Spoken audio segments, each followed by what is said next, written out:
So here we are, guys. Spooky system today. We have the Vesta i5 5320. This is a value bang for the buck gaming machine featuring a Core i5 3570K and a Radeon HT 7870. All of that housed in the BitPhoenix Ghost. Clink, clink. Now, as always, we're going to start with a close look at the exterior of the case, which you can see here. Ah, it's gone! Nah, I'm just messing with you. Okay. Here is the Ghost case.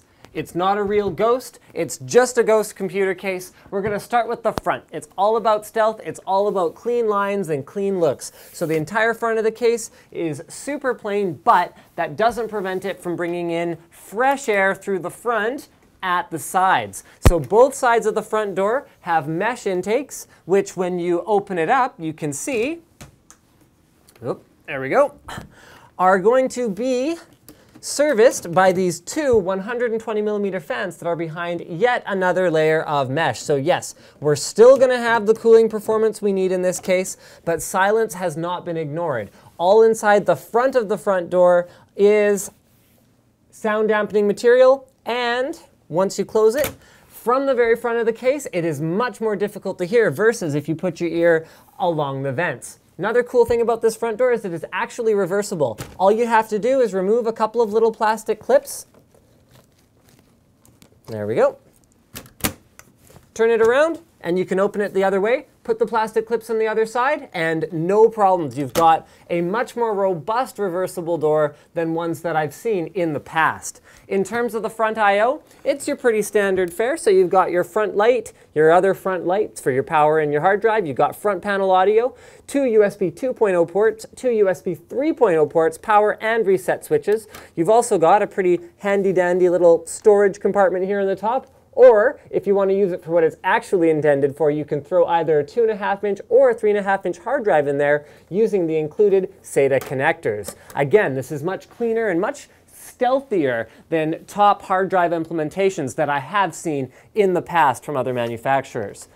Yes, let's finish up at the top of the case. So by just pressing on this, I can take off the mesh here on top to reveal yet another two 120mm fans, so cooling has not been ignored. The sides of the case are very clean, very plain looking. And at the back of the case, we find the usual stuff. So powered by an ASUS P8Z77V LX motherboard, we've got a 120mm fan.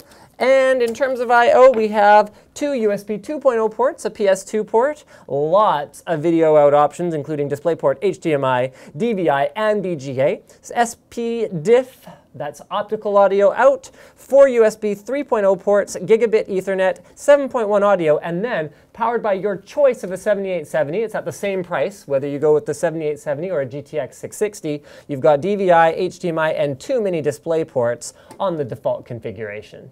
Now there's one more spooky thing about this case, and that is how frighteningly easy it is to install this underglow effect thing that we've got going on here. So there's a couple pre-drilled holes on both sides. You use BitPhoenix Alchemy LED strips, so all you gotta do is unconnect the thing here.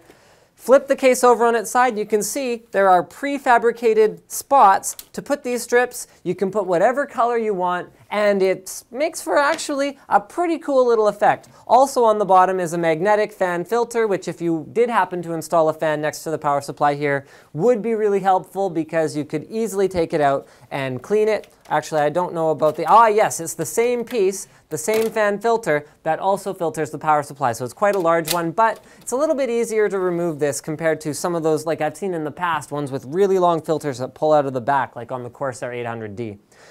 In summary, is this system a scary good value at a frighteningly low price?